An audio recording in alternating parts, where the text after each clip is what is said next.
Bom dia, eu sou Sueli, advogada, e vou falar um pouco sobre a segunda fase do Tribunal do Júri. Essa fase se inicia quando o juiz recebe a denúncia. Depois da pronúncia, o juiz vai designar a sessão de julgamento. No dia marcado, o juiz instaura a sessão, conforme o artigo 462 do Código de Processo Penal.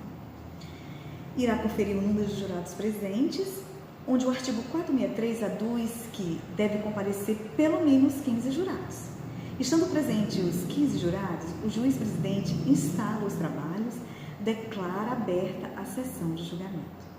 Então, o oficial de justiça fará o pregão, fazendo uma leitura do nome do acusado, qual a acusação, o nome do promotor, o nome dos advogados e o juiz que vai presidir a sessão.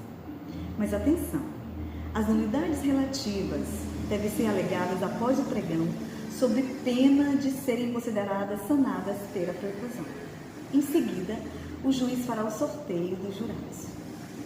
Cada parte tem 3 recusas imotivadas, ou seja, tanto o promotor quanto o advogado, eles podem recusar o jurado sem precisar dizer o porquê. Mas não há limites para recusas motivadas em suspeição ou impedimento dos jurados. Sorteados os jurados, feitas recusas, o juiz irá tomar o compromisso e o juramento nos termos do artigo 472 e 466, parágrafo 1º do Código de Processo Penal. Feito isso, passa para a instrução processual. Nessa fase, temos o chamado cross-examination, que é a colheita das provas feitas perante jurados diretamente pelas partes. Mas há um grande questionamento. Os jurados podem perguntar? Sim, os jurados podem perguntar. Mas as perguntas dos jurados serão feitas por intermédio do juiz-presidente. Assim, o juiz faz a pergunta à testemunha. Em seguida, será a oitiva da vítima, onde primeiro o juiz faz as suas indagações, depois o Ministério Público e o assistente de acusação e só depois a defesa. Quanto à oitiva das testemunhas arrolada pelo MP, primeiro pergunta o MP, depois o assistente de acusação, se tiver, e só depois a defesa. Já as testemunhas arroladas pela defesa, primeiro quem pergunta é a defesa.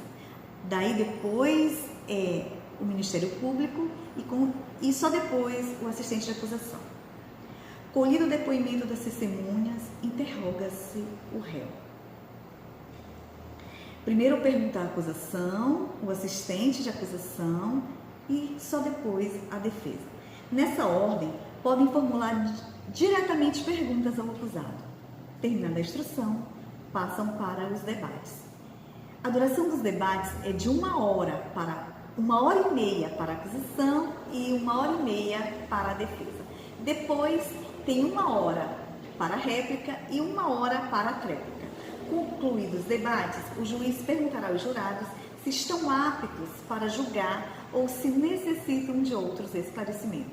Isso é o que estabelece o artigo 480 do Código de Processo Penal. Terminados os debates, análise dos quesitos, o juiz explicará como se dará a ordem de formulação dos quesitos.